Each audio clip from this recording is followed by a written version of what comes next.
Okay, so we first open up our control. First thing I wanted you to see is that there's a plastic cover that comes on these. Just once you're all done programming, you can just peel it off and throw it away. You can see now with this control, it's in German, Kessel temps, boiler temperature. So we're going to hit the menu button.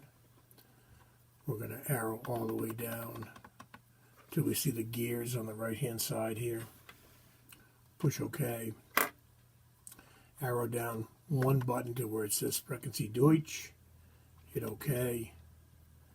Arrow down once to highlight the American English and then hit OK. Wait for the control to accept it. And then simply return all the way back to the home screen. So we still have in Celsius, so now we're going to hit the menu button again. We're going to arrow all the way down to settings again.